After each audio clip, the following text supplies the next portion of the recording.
Hi guys, magandang araw. Ngayon nag-prepare ako para sa aking pagtimpla ng dishwashing. So anong oras ngayon ay mag alas 7 ng umaga. So umpisahan ko na ito guys. Nilagyan ko na dito ng tubig mainit. Naka-prepare na yung isang balde kong tubig. Ngayon ay ibahin ko yung paggawa ko. Ilalagay ko ito lahat dito sa balde. Then hahayaan ko lang siya hanggang ilang oras bago ko siya ihalo. Iibahin ko yung style ko. Kasi dati guys ay pinipilit namin tunawin agad-agad. So ngayon ay iibahin ko ang pagtimpla sa kanya. Hahayaan ko muna siya dito ng ilang oras bago ko siya balikan. Dito ay dinadahan-dahan ko na nga paglagay ang lahat ng mga sangkap. Inuna ko itong surfactant.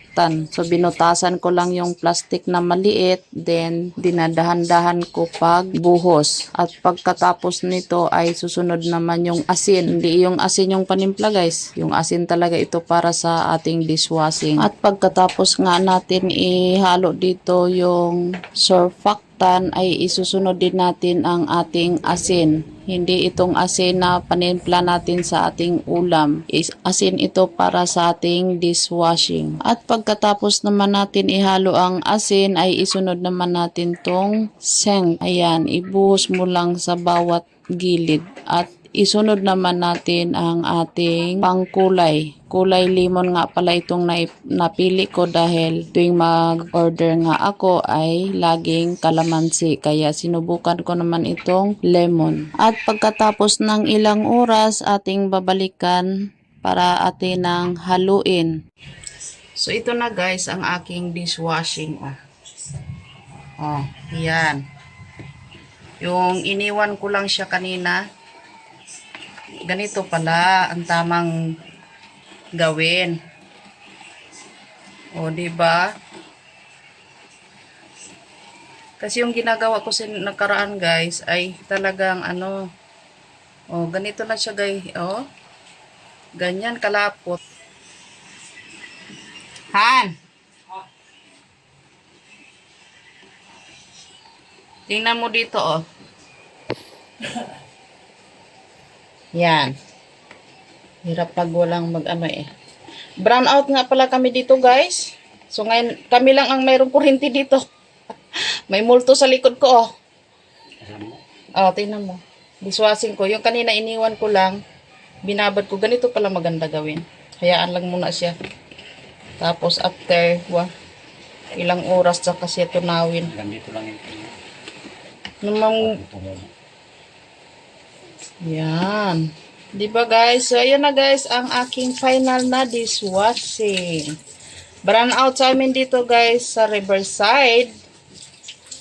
Pag kumidlat, kumulog ng malakas, ayun, patay. Namatay ang kurite. Pahiram nga ako ng yung malapad na panandok. Di ko makuha sa gilid-gilid. Panandok yan.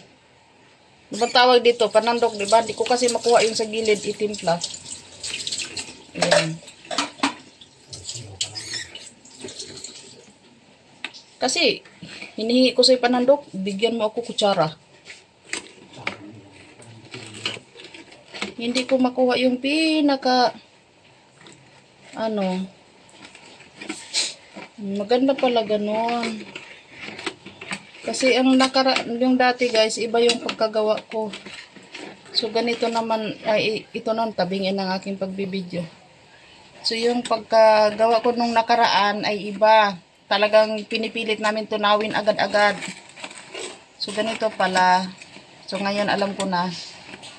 Hindi ko na kailangan magpakahirap. Mainit pa yung tubig. So, anong oras to tinimpla ko? Alas 7. So, ngayon ko lang binalikan. Anong oras na? Alas 2. Alauna medya na.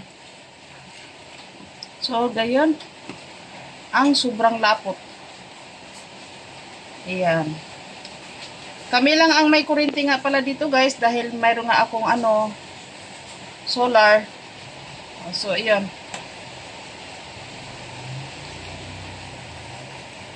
Iba talaga yung solar eh. Iba yung ilaw ng solar. Ayan. Ready ako guys. Always ready ako. So, yan lang guys. Successful ang aking paggawa ng dishwashing dahil hindi ako nahirapan at hindi din namin pinilit na tunawin yung surfactant. Yan. So, yan lang guys for today's video. Bye guys!